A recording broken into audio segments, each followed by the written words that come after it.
बिस्मिल्लाहिर्रहमानिर्रहीम। कैसे हैं भाई आप लोग? रटना नहीं है, समझना है। Sun text book board matric Pakistan study chapter number 2 making of Pakistan का पार्ट 11 करने जा रहे हैं।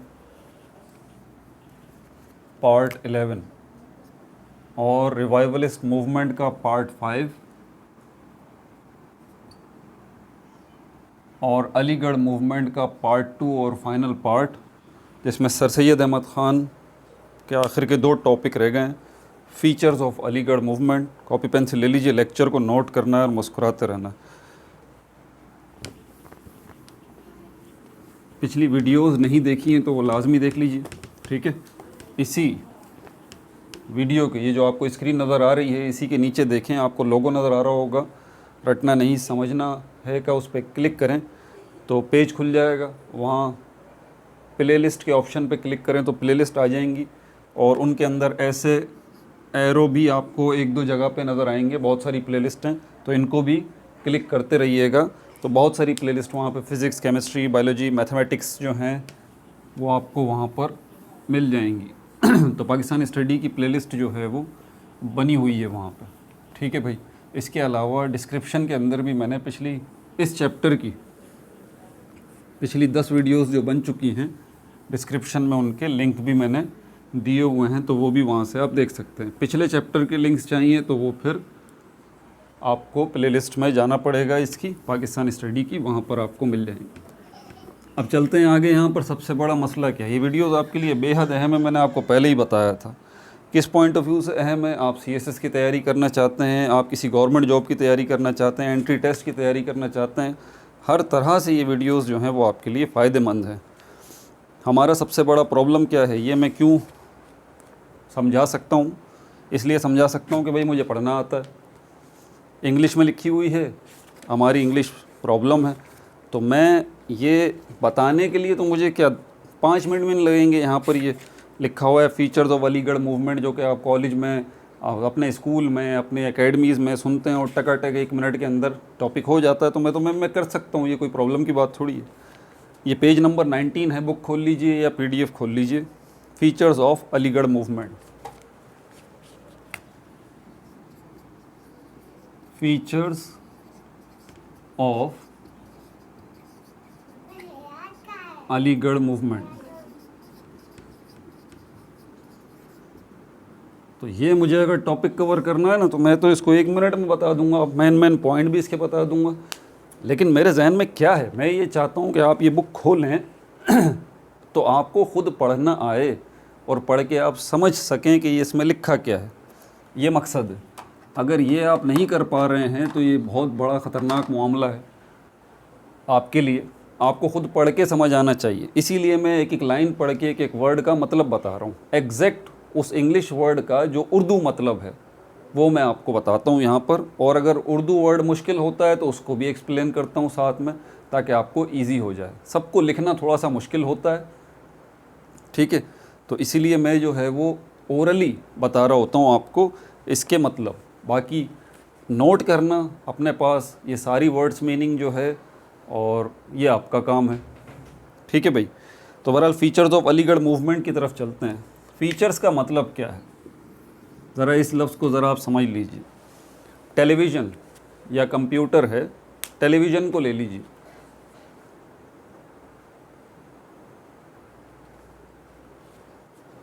या कार को ले लेते हैं। कार, हाँ, कार का ऑब्जेक्टिव क्या है, मकसद क्या है? जैसे अलीगढ़ मूवमेंट के हमने ऑब्जेक्टिव्स जो है ना वो 4 देखे थे।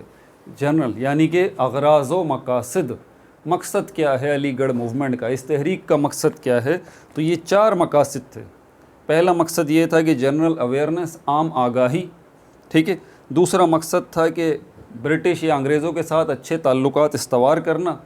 तीसरा मकसद इसका ये था कि मॉडर्न जदीद तालीम जो है वो आपको हासिल करनी है। और चौथा मकसद ये था कि ऐसी पॉलिटिक्स करनी है जिसमें आमने सामने लड़ाई भड़ाई वाला मामला ना हो, इख्तलाफ वाला मामला ना हो। ऐसी पॉलिटिक्स करनी है, नॉन कन्फ्रंटल पॉलिटिक्स। ये तो इसका था मकसद, इसका ऑब्जेक्टिव था। कार का ऑब्जेक्टिव क्या है? जो आपने कार ली है, आपका ऑब्जेक्टिव है सफ़र करना एक जगह से दूसरी जगह, यही मकसद है ना। तो ये तो हो गया उसका ऑब्जेक्टिव, वो पूरा हो रहा है। लेकिन अब उसके साथ उस कार में कुछ इजाफ़ी चीज़ें भी दी गई हैं। देखें, आपका बुनियादी मकसद है कार लेके कि आप जो है वो एक जगह से दूसरी जगह सफ़र कर सकें, वो आपका मकसद हल हो रहा है। लेकिन उसके साथ साथ ये हो गया ऑब्जेक्टिव, ठीक है। उसके साथ साथ उस कार के अंदर आपको जो है वो LCD भी लगी हुई है कि आप दौरान सफ़र जो है वो म्यूज़िक से, तिलावत से, इससे लुत्फ़ अंदोज़ भी हो सकते हैं, वीडियोस भी देख सकते हैं, ठीक है। आपकी कार में AC भी लगा हुआ है जिससे आपको ठंडक भी मिल रही है।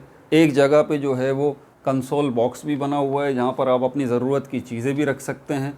तो 5-6 आइटम कार के अंदर मज़ीद ऐसे रख दिए गए हैं जो कि आपको सहूलत देते हैं, जो कि आपकी सहूलत के लिए हैं। ये क्या है? रंगो रूप इसको हम कहते हैं, रंगो रूप। रंगो रूप, कार का कलर जो है वो कैसा होना चाहिए, ठीक है, कार का डिज़ाइन कैसा होना चाहिए। अब आप ये जितनी चीज़ें मैं बोल रहा हूँ ना, ये सब के सब फीचर्स हैं। रंगो रूप का मतलब होता है किसी भी ऑब्जेक्ट का कलर और उसकी जिसामत, काम नहीं। लेकिन बुनियादी काम कार का आपको क्या है? एक जगह से दूसरी जगह पहुंचा देना, ख़त्म, ये उसका ऑब्जेक्टिव है। अब इस ऑब्जेक्टिव के साथ साथ, इस गर्ज के साथ साथ, इस मकसद के साथ साथ मज़ीद इजाफ़ी चीज़ें आपको प्रोवाइड कर दी गई हैं।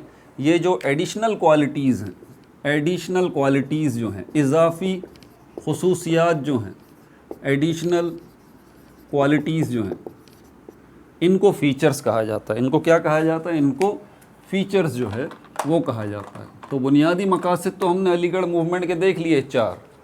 अब इन 4 मकासद के साथ साथ कुछ और भी चीज़ें हैं जो कि हमें अलीगढ़ मूवमेंट में मिल रही हैं, ठीक है। वो काम करने के साथ साथ कुछ और चीज़ें भी हैं जो हमें अलीगढ़ मूवमेंट में मिल रही हैं। और वो 2 चीज़ें क्या हैं? एजुकेशनल सर्विसेज, एक तो ये है, पेज नंबर 19 पे है, और पेज नंबर 20 पे सोशल सर्विसेज। यानी कि इस तहरीक के दौरान, अलीगढ़ मूवमेंट जो है, ये अलीगढ़ तहरीक जो है, इस तहरीक के दौरान आप अपने बुनियादी मकासद भी हासिल कर रहे हैं और फ़ीचर्स भी हासिल कर रहे हैं। बुनियादी मकासद में जनरल अवेयरनेस, आम आगाही भी आप हासिल कर रहे हैं, ब्रिटिश के साथ अच्छे ताल्लुकात भी आप इस्तवार कर रहे हैं, आप जदीद तालीम भी हासिल कर रहे हैं, और आप जो है ऐसी सियासत भी कर रहे हैं जिसमें आपका आमना सामना किसी से नहीं हो रहा। ये चारों बुनियादी मकासद हासिल करने के दौरान कुछ चीज़ें आपको ख़ुद ब खुद हासिल हो रही हैं, जैसे कि एजुकेशनल सर्विसेज जो हैं वो भी मिल रही हैं लोगों को, और सोशल सर्विसेज भी मिल रही हैं। एजुकेशनल का मतलब है तालीम, यहाँ पर ही दोनों लिख देता हूँ ये, और इनका मतलब भी लिख देता हूँ। एजुकेशनल सर्विसेज, सर्विसेज वर्ड का मतलब होता है खिदमात, ठीक है। तो ये फ़ीचर्स हैं इसके, तालीमी खिदमात भी आपको मिल रही हैं, ठीक है, और सोशल सर्विसेज, मुआशरती खिदमात भी, सोशल सर्विसेज। मैंने पहले ही बताया, सोशल वर्ड सोसाइटी से निकला है। सोसाइटी का मतलब क्या होता है? मुआशरा, उर्दू में इसको ख़ास तौर पे कहा जाता है मुआशरा। मुआशरा ऐसी जगह को कहते हैं जहाँ पर लोग मिलजुल के रहते हैं। ये इंडियन सोसाइटी थी, एक मुस्लिम सोसाइटी भी हो सकती है, इसके अलावा कोई और सोसाइटी भी हो सकती है, क्रिश्चियन सोसाइटी भी हो सकती है, इंग्लिश सोसाइटी भी हो सकती है, पाकिस्तानी सोसाइटी भी हो सकती है, सिंधी सोसाइटी भी हो सकती है। तो सोसाइटी का मतलब होता है वो जगह जहाँ पर लोग मिलजुल के रहते हैं, इसको उर्दू में कहा जाता है मुआशरा। और जब आपस में लोग मिलजुल के रहते हैं तो फिर यहाँ पर क्या होता है? आपस में एक दूसरे को काम भी पड़ते हैं सबसे, ठीक है, एक दूसरे के काम भी आते हैं, ये सारे मामलात भी होते हैं जिसमें बहुत सारी आपका रहन सहन, आपका घर, आपका उठना बैठना, आपका रोज़गार, ठीक है, आपके ताल्लुकात, ये सारी की सारी चीज़ें जो है वो मुआशरे के अंदर आप करते हैं। और जब आप ये करते हैं तो आपको एक दूसरे के साथ इंटरेक्ट होना पड़ता है। तो मुआशरे को क्या खिदमात मिल रही हैं, मुआशरे को क्या फ़ायदा हो रहा है, सोसाइटी को क्या फ़ायदा हो रहा है? उस वक्त जो सोसाइटी थी, इंडियन सोसाइटी थी, वहाँ पर रहने वाले लोगों को, चाहे वो हिंदू हों या मुसलमान हों, उनको फ़ायदा हो क्या रहा था, ठीक है। तो ये हो गया हमारे पास सोशल सर्विसेज, मुआशरती खिदमात। सोशल मतलब मुआशरती, ठीक है, मुआशरे से निकला है ये वर्ड। और मुआशरा क्या है? ऐसी जगह जहाँ पर लोग मिलजुल के रहते हैं, ठीक है भाई। तो एजुकेशनल सर्विसेज पहले देख लेते हैं।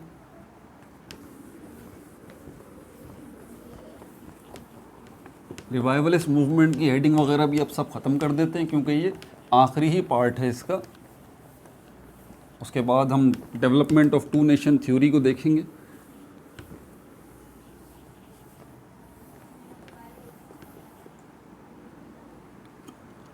ठीक है भाई, शुरू करते हैं, मेरे साथ साथ रहिए। Features of Aligarh movement. Aligarh movement became, Aligarh movement बन गई। बिकेम का मतलब होता है बन जाना, बन जाना या हो जाना, दो मतलब हैं इसके। बिकेम मतलब बन गई या हो गई। अलीगढ़ मूवमेंट, अलीगढ़ की तहरीक, बिकेम बन गई, हो गई। इंस्ट्रूमेंटल, इंस्ट्रूमेंटल का मतलब होता है नुमाया। इंस्ट्रूमेंटल का मतलब होता है मुआविन या मददगार, हेल्पर, मुआविन या मददगार। ठीक है, मुआविन या मददगार, helper, instrumental. In the awakening of the Muslims in the सब कॉन्टिनेंट। अवेकनिंग का मतलब होता है जगाना, सब कॉन्टिनेंट बर्रे सग़ीर, बर्रे सग़ीर के मुसलमानों को जगाने में जो है अलीगढ़ तहरीक जो है वो बहुत ज़्यादा इंस्ट्रूमेंटल हो गई, मददगार हो गई, मुआविन हो गई। अ number of prominent personalities, a number of, a number, number का मतलब यहाँ पर 1 2 3 नहीं है, नंबर का मतलब है बहुत ज़्यादा तादाद। अ नंबर ऑफ प्रोमिनेंट, प्रोमिनेंट का मतलब होता है नुमाया, नुमाया, नुमाया का मतलब होता है ईजीली एक्सपोज्ड, बड़े बड़े। समझ में आ रही है बात आपको? जैसे आप एक महफ़िल में जाते हैं, वहाँ पर ठीक है गरीब गुरबा की महफ़िल है, कोई शादी का प्रोग्राम है, वहाँ आप चले गए हैं, तो वहाँ पर क्या है, वहाँ पर जो है वो गरीब लोगों की शादी है, वहाँ पर कोई 2 3 4 लोग जो है वो सूट बूट पहन के आ जाते हैं। ठीक है, तो उन गरीब गुरबा की जो शादी का प्रोग्राम है उसके अंदर वो सूट बूट वाले लोग जो है वो प्रोमिनेंट नज़र आएंगे आपको, नुमाया नज़र आएंगे आपको, दूसरों से हटके नज़र आएंगे आपको, वाज़े नज़र आएंगे आपको। समझ में आ गई बात? इसका मतलब है prominent. A number of prominent personalities, personalities का मतलब है शख्सियात, बहुत सारी नुमाया शख्सियात जो हैं, लाइक जैसे कि नवाब मोहसिनुल मुल्क, नवाब वक़ारुल मुल्क, मौलाना शिबली नोमानी, मौलाना अल्ताफ़ हुसैन हाली and Maulana Chirag Hasan played an important role in the success of Aligarh movement। played an important role, ठीक है, played an important role। Role का मतलब होता है किरदार, रोल का मतलब है किरदार, प्ले का मतलब है अदा किया, प्ले का मतलब यहाँ पर खेलना नहीं है, प्ले का मतलब है ये अदा किया। तो इन बड़ी बड़ी प्रोमिनेंट पर्सनैलिटीज़ ने जो है वो अदा किया, ठीक है, किरदार अदा किया, अपना किरदार अदा किया, बहुत अहम किरदार अदा किया। किसके अंदर? In the success of Aligarh movement, Aligarh movement की कामयाबी में। The following are the main features, मंदरजा झेल, फॉलोइंग का मतलब होता है नीचे दिए गए, आर द मेन फीचर्स, ये नीचे दिए गए ख़ास ख़ास खसूसियात हैं अलीगढ़ मूवमेंट की। पहली है एजुकेशनल सर्विसेज, तालीमी खदमात। Sir Syed held the view, held का मतलब होता है, हेल्ड वर्ड जो है होल्ड से निकला है, होल्ड का मतलब होता है पकड़ के रखना या रखना, होल्ड, हेल्ड, हेल्ड। तो क्योंकि माजी की बात हो रही है यहाँ पर इसीलिए हेल्ड का वर्ड इस्तेमाल किया गया। Sir Syed held the view, इसका मतलब क्या है? हेल्ड द व्यू, नज़रिया रखते थे या उनका ख्याल था। व्यू का मतलब नज़रिया या ख्याल, ये व्यू वर्ड बड़ा अहम है, ठीक है, इसका मतलब राय भी होता है। व्यू का मतलब क्या है? आपका नज़रिया, आपका ख्याल, आपकी राय। Sir Syed held the view, sir Syed ख्याल, अपना एक ख्याल रखते थे, सर सैयद अपनी एक राय रखते थे, दैट के acquisition of modern education, acquisition का मतलब होता है हुसूल, हुसूल वर्ड निकला है हासिल से, एक्विजिशन मतलब हुसूल, हासिल करना, ऑफ मॉडर्न एजुकेशन, जदीद तालीम, मॉडर्न मतलब जदीद, modern education would help in the progress and development of Muslim society in India. तो जदीद तालीम का हुसूल जो है वो मदद करेगा मुसलमानों की, मुस्लिम मुआशरे की, मुसलमानों की in the progress and development, progress और डेवलपमेंट में मदद करेगा जदीद तालीम का हुसूल of Muslim society in India. India के अंदर जो मुस्लिम मुआशरे हैं वो सोसाइटियाँ हैं जहाँ पर मुसलमानों की अक्सरियत है, मुसलमान आबाद हैं, मुसलमानों की जो सोसाइटी है उसमें जो है उसको उस मुस्लिम मुआशरे को क्या होगा, उसकी प्रोग्रेस एंड डेवलपमेंट। प्रोग्रेस और डेवलपमेंट का मतलब क्या है? नॉर्मली इसका एक ही मतलब लिया जाता है। प्रोग्रेस का मतलब भी तरक्की होता है, डेवलपमेंट का भी मतलब तरक्की होता है। लेकिन देखें, तरक्की अगर एक ख़ास शोबे में हो रही हो तो हम उसको कहते हैं प्रोग्रेस, और अगर तरक्की हम एज अ होल सारे शोबों में तरक्की की बात कर रहे हैं तो हम उसको कहते हैं डेवलपमेंट। यानी कि प्रोग्रेस जो है वो डेवलपमेंट का ही एक पार्ट है। डेवलपमेंट का मतलब भी तरक्की है और प्रोग्रेस का मतलब भी तरक्की है। मिसाल के तौर पर एक मुल्क है, उसके अंदर जो है वो 10 डिपार्टमेंट काम कर रहे हैं। फाइनेंस डिपार्टमेंट भी है, ठीक है, डिफेंस डिपार्टमेंट भी है, एजुकेशन डिपार्टमेंट भी है, हेल्थ डिपार्टमेंट भी है। तो अगर किसी एक डिपार्टमेंट की हम बात कर रहे हैं तो हम बात करेंगे प्रोग्रेस ऑफ दिस डिपार्टमेंट। और अगर हम सारे डिपार्टमेंट की तरक्की की बात करेंगे तो हम कहेंगे डेवलपमेंट ऑफ द कंट्री। बात समझ आ रही है? तो यहाँ पर प्रोग्रेस का मतलब क्या है? तरक्की। डेवलपमेंट का मतलब क्या है? तरक्की। लेकिन डेवलपमेंट पूरी तरक्की एज अ होल, और प्रोग्रेस जो है उस बहुत सारी डेवलपमेंट के अंदर, बहुत सारी तरक्की के अंदर किसी स्पेसिफिक शोबे की तरक्की का जिक्र। तो बहरहाल प्रोग्रेस एंड डेवलपमेंट, तामीर और तरक्की मुस्लिम मुआशरे की। ही स्ट्रेस्ड अपॉन मुस्लिम्स, स्ट्रेस का मतलब है ज़ोर देना। उन्होंने ज़ोर दिया मुसलमानों पर टू लर्न मॉडर्न नॉलेज, के हासिल, लर्न का मतलब है सीखना, कि सीखें मॉडर्न नॉलेज, जदीद तालीम।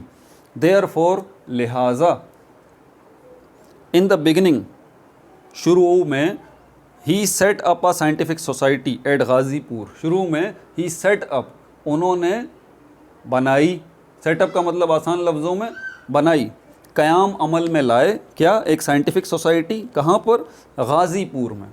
एक इदारा जो इन्होंने बनाया उसका नाम था साइंटिफिक सोसाइटी। कहाँ? गाज़ीपुर में। मैं पहले बता चुका हूँ गाज़ीपुर जो है वो कहाँ पर है। इंडिया के नॉर्थ में अगर आप देखें, ये ईस्ट है, ये साउथ है, ये नॉर्थ है और ये वेस्ट है। तो नॉर्थ वाली साइड पे बिल्कुल ऊपर नेपाल के साथ जो है, नेपाल के नीचे जो है वो उत्तर प्रदेश, यूपी, इनकी स्टेट लगती है। वहाँ पे ये शहर है गाज़ीपुर। 1862 में इन्होंने साइंटिफिक सोसाइटी का क़याम अमल में ये लेके आए। एंड लेटर ऑन, और बाद में, it was shifted to Aligarh, और बाद में गाज़ीपुर से इसको अलीगढ़ शिफ्ट कर दिया गया। किसको? साइंटिफिक सोसाइटी को। The objective of this institution, इस इंस्टीट्यूशन का मतलब है इदारा, ऑब्जेक्टिव का मतलब है मकसद। जो मकसद है इस इदारे का, was to translate western books. क्या था? वॉज टू ट्रांसलेट, के तर्जुमा किया जाए, वेस्टर्न बुक्स, मगरिबी किताबों का, जो कि अंग्रेज़ी में लिखी हुई हैं, लातीनी में लिखी हुई हैं, इनटू उर्दू लैंग्वेज, उर्दू ज़बान में।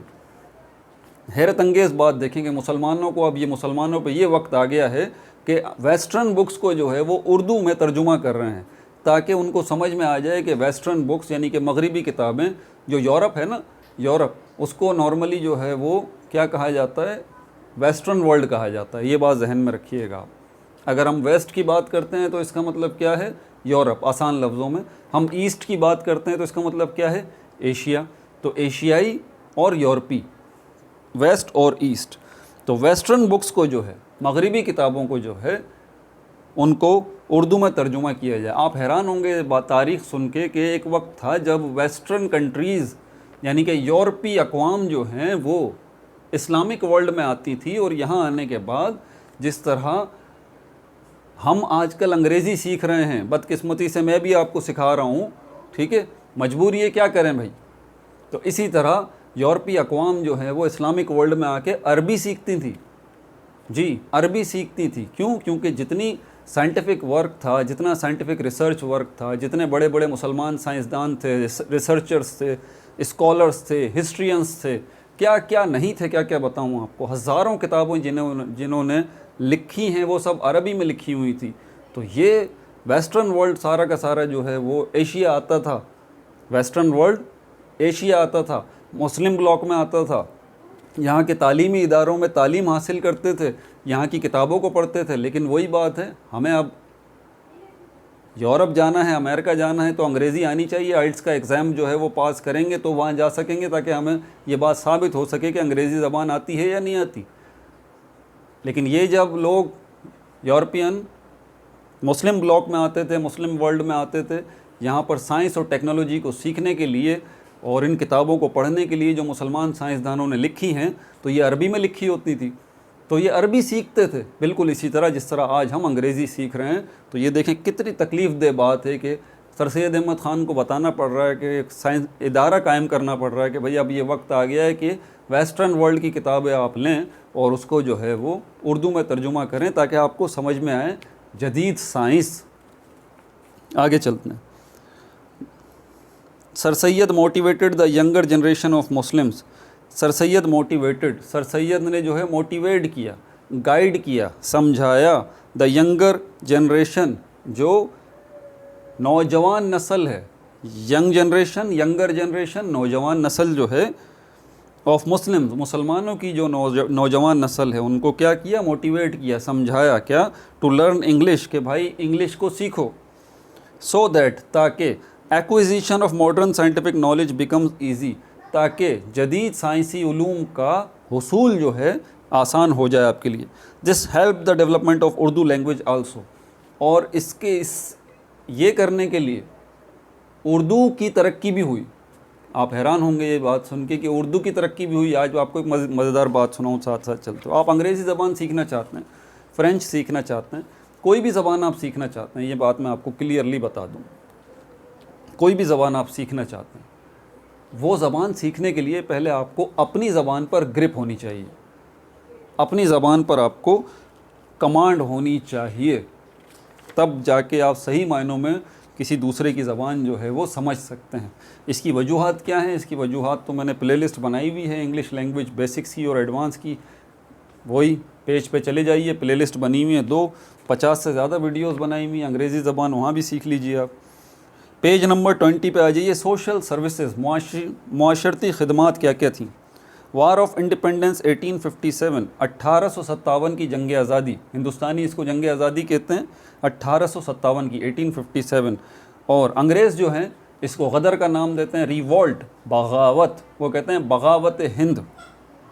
Brought untold miseries to the Muslim, brought, ये जो वार ऑफ इंडिपेंडेंस थी, जंग आज़ादी थी 1857 की, ब्रोट ले आई अनटोल्ड मिजरीज, अनटोल्ड जिनको बताया भी नहीं जा सकता, मिजरीज मुसीबतें, टू द मुस्लिम्स, मुसलमानों के लिए। 1857 की जंग आज़ादी जो है वो अनटोल्ड मिजरीज, ऐसी मुसीबतें, ऐसी मिजरीज जिनको बताया भी नहीं जा सकता, टू द मुस्लिम्स, मुसलमानों के लिए।